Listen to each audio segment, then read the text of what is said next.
오늘 세 번째 말씀은 요한복음 20장 26절에서 31절입니다. 신약 성경 요한복음 20장 26절에서 31절입니다. 8일 후에 제자들은 다시 집 안에 모여 있었고 거기에는 도마도 함께 있었다. 그때도 문이 잠겼는데 예수님이 나타나 그들 가운데 서서 다들 잘 있었느냐 하고 말씀하셨다. 그리고서 도마에게 내 손가락을 내밀어 내 손바닥에 넣어보고 내 손을 내밀어 내 옆구리에 넣어보아라. 그리고 믿음 없는 자가 되지 말고 믿는 자가 되어라 하셨다. 그러자 도마는 나의 주님이시며 나의 하나님이십니다 하고 대답하였다. 그때 예수님이 도마에게 너는 나를 보고서 믿느냐? 보지 않고 믿는 자는 정말 행복한 사람이다 하고 말씀하셨다. 예수님은 이 책에 기록되지 않는 다른 기적도 제자들 앞에서 많이 행하셨다. 그러나 이것을 기록한 목적은 예수님이 하나님의 아들 그리스도라는 것을 여러분이 믿게 하고 또 여러분이 믿고 그분의 이름으로 생명을 얻도록 하기 위해서이다. 아멘. 이는 거룩하신 하나님의 말씀입니다.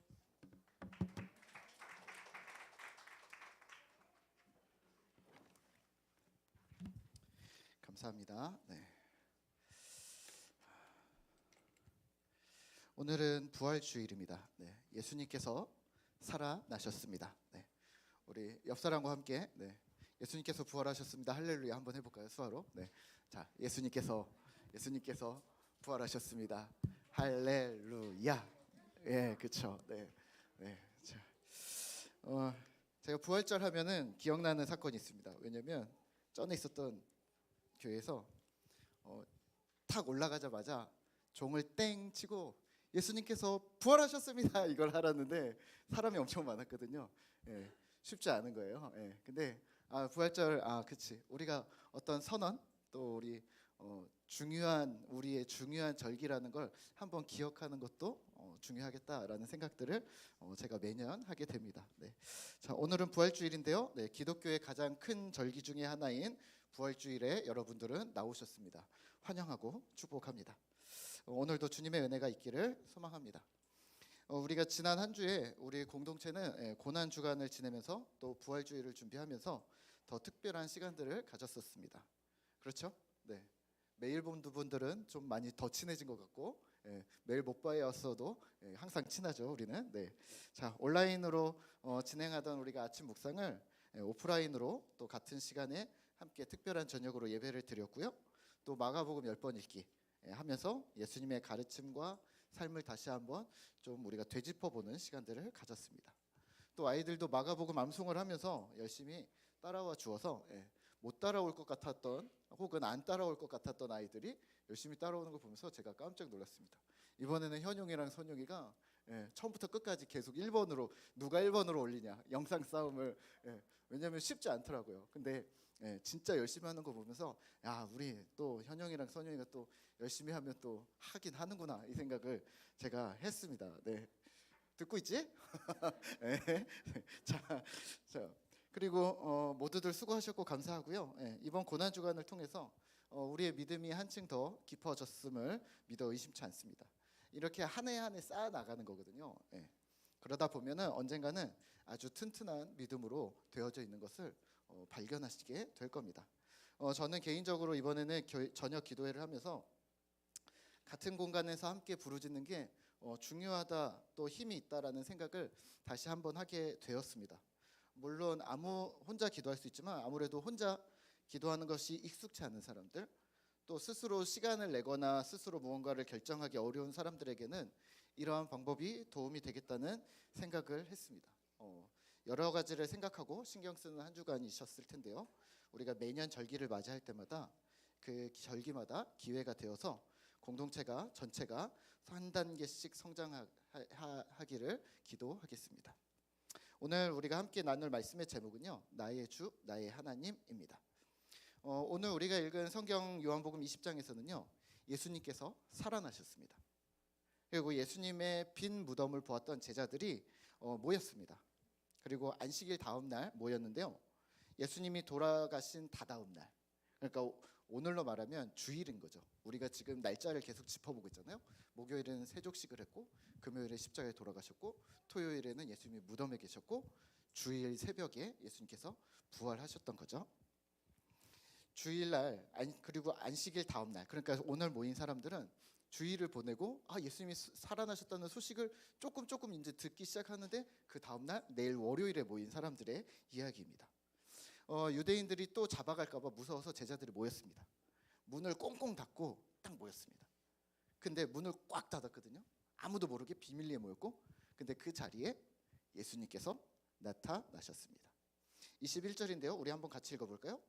예수께서 또 이르시되 너희에게 평강이 있을지어다. 아버지께서 나를 보내신 것 같이 나도 너희를 보내노라. 아멘.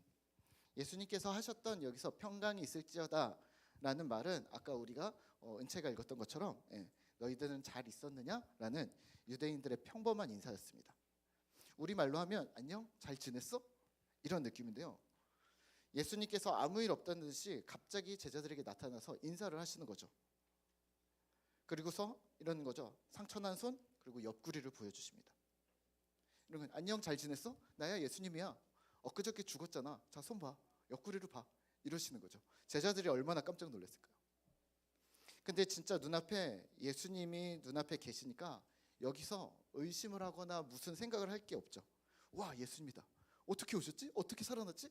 이 생각을 가장 먼저 했지 예수님이 아니야. 저게 진짜야 가짜야. 이렇게 생각하지 않았다는 거죠. 근데 문제가 하나 있었습니다. 뭐가 문제였을까요? 한 명이 없었습니다. 누가 없었냐면 디두모라 하는 도마였습니다. 따라해 볼까요? 도마. 네, 다 모여 있었는데 도마라는 제자 한 명만 이 자리에 없었던 거죠. 다른 제자들이 말합니다. 도마를 만나고서 도마야 예수님이 나타나셨어. 대박이야. 살아나셨어. 우리가 주님을 봤어. 그랬더니 도마가 뭐라고 했을까요? 무슨 소리? 무슨 말이야? 거짓말하는 거지. 죽은 사람이 어떻게 살아나? 우리가 죽는 걸 봤는데 무슨 소리야? 라고 이야기를 합니다. 25절입니다. 같이 읽을까요?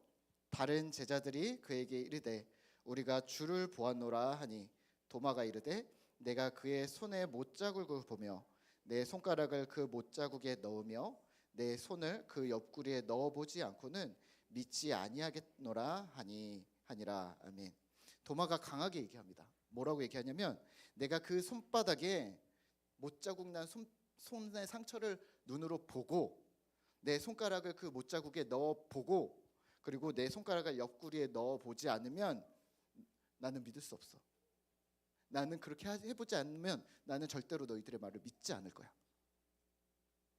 직접 예수님을 보고 만지고 확실하게 검증 작업을 끝내기 전까지는 믿지 않겠다고 말합니다. 며칠이 지나서 똑같은 일이 벌어집니다. 예수님이 나타나신 거죠. 28절입니다. 제자들이 다시 집에 모였는데 도마도 있었습니다. 문이 또 똑같이 다 닫혀 있었습니다. 근데 예수님이 짠 나타났더니 바람처럼 휙 나타나서 평강이 있을지어다. 잘 지냈니? 라고 물으십니다. 그러더니 도마에게 바로 이렇게 얘기하십니다. 27절입니다. 같이 읽어볼까요? 도마에게 이르시되 내 손가락을 이리 내밀어 내 손을 보고 내 손을 내밀어 내 옆구리에 넣어보라. 그리하여 믿음 없는 자가 되지 말고 믿는 자가 되라. 아멘. 도마야 직접 만져봐. 도마가 뭐라고 했을까요? 따라해 봅시다. 예수님은 나의 주님이십니다. 나의 하나님이십니다. 네, 오늘 그림 보여줬어요? 네, 그림에 보면 카라바조라는 사람의 그림인데요. 네, 아이들 그림을 가져올까 하다가 어른들도 많으니까 보면은 제자들의 막 주름도 되게 깊고 그러니까 평온해 보이지 않는 모습을 되게 많이 표현을 했다고 합니다. 또 도마의 옷도 찢어져 있고 막 이런데 여튼 일부러 이렇게 표현을 했다고 합니다. 무슨 얘기냐면 지금 주인공은 예수님보다는 도마에다 더 초점을 맞추고 있거든요. 그리고 이 제목은 뭐냐면 의심 많은 도마? 우리는 그렇게 거의 도마는 의심이 많아. 그 사람은 잘 믿음이 없어 라고 생각을 하는 거죠. 그래서 우리도 제가 믿음이 좀 약해요 하면 저는 도마처럼 믿음이 좀 없어요 라고 이야기할 때가 있습니다. 자, 그런데요 오늘 도마는요 잘 보시면 예수님은 나의 주님이십니다. 나의 하나님이십니다. 라고 얘기했거든요. 예수님의 손을 확인했어요? 안 했어요? 안 했습니다. 예수님의 옆구리에 손을 넣어봤을까요? 안 받았을까요? 넣어보지 않고 그냥 인정합니다. 눈앞에 계신데 뭘 따질 이유가 없는 거죠. 29절입니다. 같이 읽겠습니다. 예수께서 이르시되 너는 나를 본고로 믿느냐? 보지 못하고 믿는 자들은 복되도다 하시니라. 아멘. 오늘 예수님의 제자 도마의 사건을 우리가 보면서 우리는 무엇을 생각하고 있습니까? 역시 도마는 의심이 많은 사람이었어. 믿음이 부족한 제자였어. 이런 도마에 비하면 나는 좀 낫네? 라고 생각하십니까? 그러면 질문, 예수님을 믿는다는 것이 덮어놓고 믿으면 되는 걸까요? 보지 않고 믿는 자는 복되도다 예수님이 지금 말씀하셨으니까 그럼 무조건 믿자. 그러면 믿음이 좋은 거다. 이 말이 맞는 걸까요? 우리는 어떤 기준으로 믿음이 좋다라고 말을 하고 있는 걸까요? 오늘 우리가 점검해야 할 것은 기준의 타당성입니다. 내가 가진 기준, 교회가 말하는 기준, 세상과 사회에서 말하는 기준이 과연 타당한가, 옳은가를 살펴보셔야 합니다. 오늘 본문에서 도마는 그 기준의 준거가 본인이었습니다. 도마는 어떤 사건이나 사람에 대해 신뢰할 수 있는 근거가 주변 사람들의 증언이나 얘기가 아니라 내가 기준이었습니다. 내가 직접 눈으로 보고 내가 직접 만져보고 결정하려고 했습니다. 소신이 있는 게 아닐까요? 우리도 마찬가지 아닌가요? 물건을 살 때 어떻게 하세요? 온라인 쇼핑도 요즘에 많이 많아졌지만 온라인 쇼핑이 정착되기 전까지는 매장에서 직접 가서 눈으로 보고 직접 만져보고 구입하시잖아요. 그리고 아직도 그런 성향의 분들이 있으시잖아요. 그러면 우리가 직접 가서 직접 고르는 우리는 의심이 많은 건가요? 에이, 믿고 사야지. 왜 못 믿어? 라고 하시지 않잖아요. 그러면 오늘 본문은 의심 많은 도마라는 별칭이 어울리지 않습니다. 소신 있는 사람한테, 주관이 있는 사람한테 의심이 많다고 하면 대화가 어려워집니다. 풍성한 삶의 초대에서는요, 기독교를 거부하게 만드는 세 가지 장애물 중에 하나는 무지라고 표현을 합니다. 이 무지는 뭐냐면 그냥 무조건 믿어. 질문하지 마. 그러면 믿음이 없는 거야. 또 왜 그렇게 질문해? 넌 이게 안 믿어져? 난 믿어진대? 이상하네. 혹시 저는 이해가 안 돼요 라고 누군가가 우리에게 요청하면 이렇게 얘기하시기도 하죠. 이건 이해의 문제가 아니야. 믿음의 문제야. 너의 믿음을 달라고 내가 기도할게 라고 좋게 얘기하지만 네, 아닙니다. 기독교에 대한 무지입니다. 신자는 그리스도를 주님으로 삼아야 합니다. 맞습니다. 하지만 거기서 멈추시면 안 됩니다. 우리 속에 있는 소망에 관한 이유를 묻는 자들에게 대답할 것을 항상 예비하되 온유와 두려움으로 준비하셔야 합니다. 그러니까 그냥 나는 예수님의 자녀가 됐어, 하나님의 자녀가 됐어, 나는 천국 가게 됐어, 이게 아니라 내가 대답해야 할 것을 항상 준비해야 된다는 말입니다. 엄마, 예수님은 왜 십자가를 지셨어요? 아빠, 부활이 뭐예요? 친구야, 교회는 왜 가? 야, 왜 기도는 왜 하는 거야? 라고 질문하는 사람들에게 우리는 대답해야 합니다. 그냥 믿어. 그냥 와봐. 질문하지 마. 그냥 난 잘 몰라. 네, 무지입니다. 배우셔야 합니다. 성경을 배우셔야 합니다. 그리고 성경 말씀대로 연습해야 합니다. 우리가 농구를 배운다고 해보세요. 농구에서 슛을 이렇게 쏘는 거예요 하고 선생님이 보여줬다고 쳐보세요. 그러면 우리가 배웠으니까 그럼 빨리 가서 나도 해봐야지 해서 던지면 골이 무조건 들어가나요? 폼이 바로 나오나요? 그렇지 않죠. 연습해야 합니다.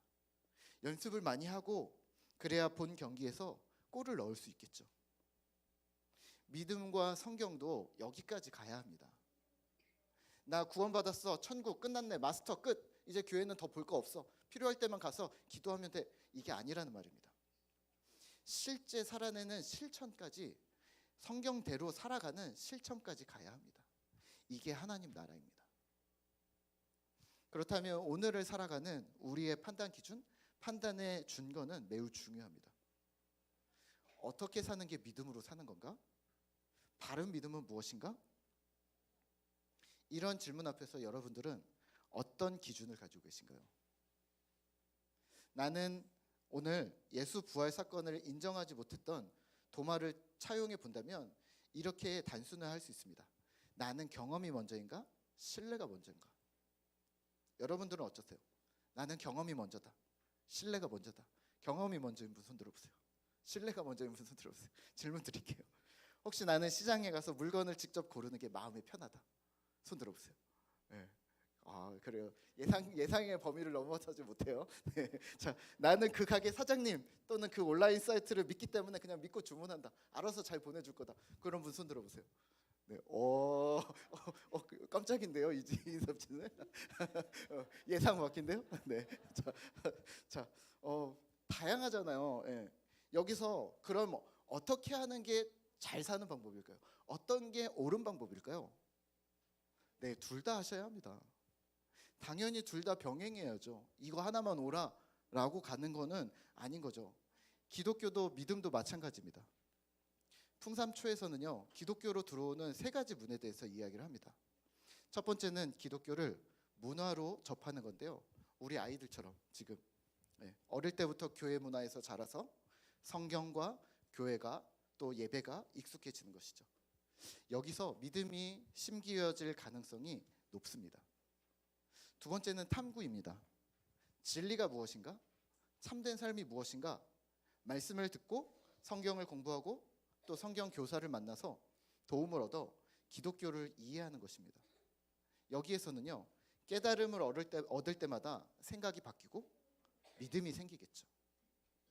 세 번째는 체험인데요. 삶의 어려운 상황, 위기 상황에서 기적적인 경험을 통해서 기독교로 들어오는 경우도 있습니다. 자, 가만히 들어보면 기독교로 들어오는 이 여러 가지 방법 중에 경험도 있고 충분히 공부하고 이해하면서 신뢰도 쌓으면서 신앙이 시작되는 것을 우리가 볼 수가 있습니다. 근데 여기서 중요한 것은 나는 어떻게 들어왔나? 이 부분도 중요하지만 이 세 가지 방법이 골고루 계속 순환해야 한다는 겁니다. 경험과 신뢰, 이 두 가지가 계속된 선순환이 일어나야 건강한 믿음으로 성장한다는 겁니다. 이 중에 하나가 제일 좋아라고 생각하고 있다면 균형을 잃을 수밖에 없습니다. 그러면 이제 우리는 질문을 바르게 해야 합니다. 당신은 구원을 받았습니까? 오늘 죽으면 천국에 갑니까? 이게 믿어지나요? 라고 물었던 것을 이제는 바꾸셔야 합니다. 이렇게 바꾸셔야 합니다. 바른 삶이 무엇입니까? 어떻게 사는 것이 참된 인생입니까? 라고 물으셔야 합니다. 예전에 제가 주일학교를 다녀오면 어머니께서 항상 오늘 성경 본문이 어디야? 하면 어디예요? 라고 얘기하는 거예요. 첫 번째 시험을 통과했습니다. 말씀을 기억했다는 거. 네, 그러니까 집에 들어가기 전에 주보를 한번 보는 겁니다. 왜냐하면 오늘 어디 배웠는지 모르면 혼나요. 네, 그래서 집에 들어가기 전에 주보를 한번 다시 보고 여기였지 하고 들어가서 어김없이 오늘 뭐 배웠니? 네, 오늘이면 도마 사건을 배웠어요. 그러니? 그러면 이렇게 얘기하시는 거예요. 두 번째 질문. 그게 믿어져? 이해가 돼? 이해가 되든 안 되든 예라고 대답을 하는 거죠. 네. 근데 믿어지냐? 혹은 너는 무엇을 기억하고 있냐?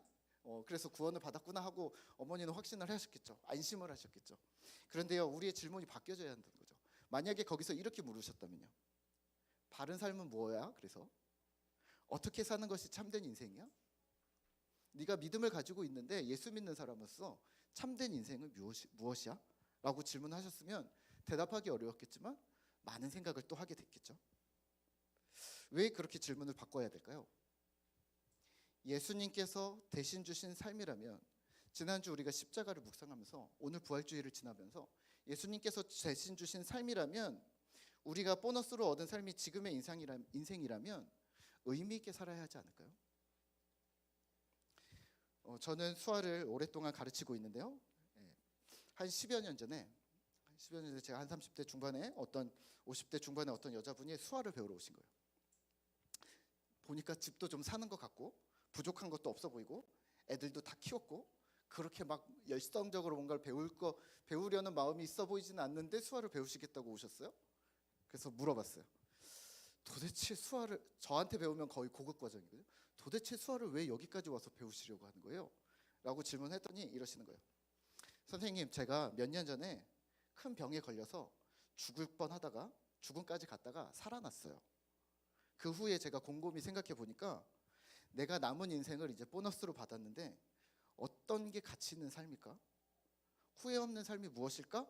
라고 고민을 했는데 이랬다는 거죠. 그래, 지금까지 내가 나를 위해서 살았다면 남은 인생은, 이 보너스로 받은 인생은 다른 사람을 돕자. 그래서 수화를 배우고 있어요. 이렇게 얘기하시더라고요.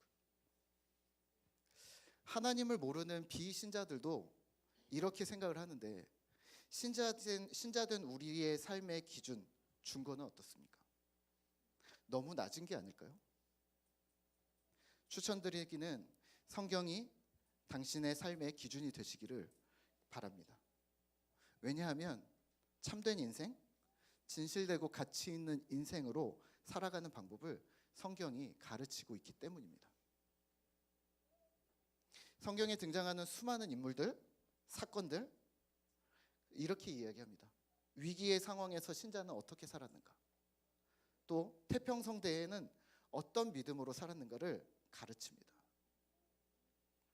세상은요, 삼국지를 10번 읽지 않은 사람과는 대화도 하지 말라고 합니다. 세상은 삼국지를 10번 읽고 처세술을 배우는 거죠. 신자는요, 성경을 통해 이 땅에서 가치 있게 사는 방법을 배울 것입니다. 세상을 대응하는 방법, 인간을 대응하는 방법을 배우는 게 아니라 세상을 가치 있게 사는 법을 성경을 통해 우리는 배울 것입니다. 이게 첫 번째 탐구입니다. 목사님, 무슨 말인지는 알겠는데요, 혼자 하는 게 정말 어렵습니다. 네, 그러면 좀 더 쉬운 방법들이 있습니다. 뭐냐면 공동체 안으로 들어와 보는 겁니다. 공동체로 초대하십시오. 기독교 문화로 불러들이는 겁니다. 기독교를 문화로 접하면서 신앙의 가치를 배우게 될 겁니다. 교회 안에 들어오시면 이상한 것들이 많습니다. 예. 교회에 명절이 있대요. 교회만의 명절이 있대요. 설날, 추석 이런 것처럼 설날도 아니고 추석도 아닌데 한복 입고 계란을 굽고 편지를 쓰고 또 꽃갈모자 쓰고 공연하고 이러면서 이게 사순절, 고난주간, 부활절, 성탄절이라고 얘기를 합니다. 이게 뭐야? 예, 이런 문화들을 접하면서 우리는 예수님의 인생을 배우게 됩니다. 아, 이렇게 사셨구나. 아, 이런 의도로 행동하셨구나를 배우게 되는 거죠. 외국인들이 한국에 와서 한국 문화를 접하면서 아, 이 한국에는 정이 많구나, 배려심이 있구나, 나라를 사랑하는구나, 뭐 이런 것들을 배운다면, 이런 정감을 배운다면 비신자들이 교회 안으로 들어와서 기독교 문화를 접하면서 하나님의 정의와 사랑을 경험하게 될 것이죠. 그게 문화입니다. 부활절, 고난주간, 아, 주님이 우리를 사랑했다구나, 그 사랑 때문에 우리가 사랑해야 되는구나, 이런 문화를 배우는 거죠. 여기서 그러면서 기독교는 경험되어질 것입니다. 성경을 이해하는 만큼 또 하나님의 정의와 사랑을 교회 공동체 안에서 경험하는 만큼 당신은 변할 것입니다. 사람이 변하고 성장하고 성숙하고, 그래서 가정을 사랑하고 이웃을 섬기기 시작할 겁니다. 예수님을 닮으려 노력하는 우리의 삶에 변화가 시작될 것입니다. 주님 닮는 것, 내가 주님 닮는 것, 사람이 예수님을 닮아가는 것, 그게 기적이고 그게 체험입니다. 이렇게 세 가지가 되는 거죠. 오늘은 부활주일입니다. 기독교에서 가장 중요한 절기는 부활절입니다. 이 부활절이 왜 그렇게 중요할까요? 부활은 우리에게 두 가지를 설명하고 있기 때문입니다. 첫 번째는 예수님이 하나님이라는 사실입니다. 사실 복음서에 등장한 예수님의 모든 기적과 이적은 예수님이 하나님이심을 드러내는 것입니다. 그리고 그 부활은 절정입니다. 마가복음을 통해서 우리가 이미 확인했습니다. 따라해 볼까요? 예수님은 하나님이십니다. 김세윤 교수는요, 예수님의 가르침, 십자가, 부활, 이 세 가지를 따로 뗄 수 없다고 이야기를 합니다. 분리해서 이야기하기 시작하면 무언가 균형을 잃기 시작한다고 얘기합니다. 왜냐하면 예수님의 일생의 가르침은 하나님 나라를 설명했습니다. 그리고 십자가로 가르침을 실천했습니다. 하나님의 나라를 내가 가져올게. 그래서 십자가를 지셨던 거죠. 그리고 부활로 십자가와 가르침이 진실이라는 것을 증명해내셨습니다.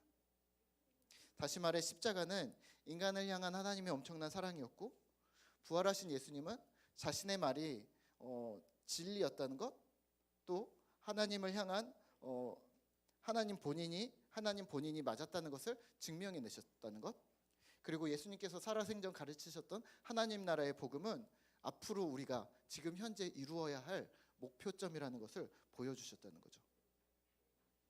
두 번째는 우리가 기억해야 할 것은 예수님이 몸으로 부활하신 것처럼 우리도 예수님처럼 몸으로 부활할 것이라는 말입니다. 이것이 부활 신앙입니다. 그럼 이렇게 물으시겠죠. 목사님, 죽었다가 살아나면 그럼 좋나요? 죽었다가 살아나면 행복한가요? 저는 잘 모르겠는데요. 네, 저도 잘 모르겠습니다. 근데요, 부활 신앙은요, 죽었다 살아난다, 거기가 포인트가 아닙니다. 하나님은 우리에게 단순히 몸이 살아나는 것뿐만 아니라 영화로운 예수님의 육체처럼 우리도 영화롭게 만드시겠다고 약속하십니다.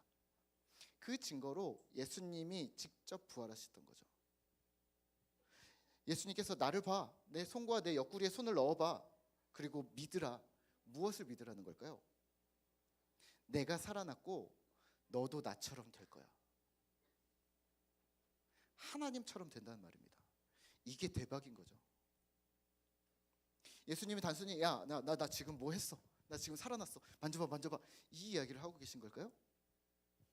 예수님의 몸체는 이미 영화로 육신을 입었음에도 불구하고 상처가 있음에도 불구하고 하나님과 같은 무언가가 아니었을까요?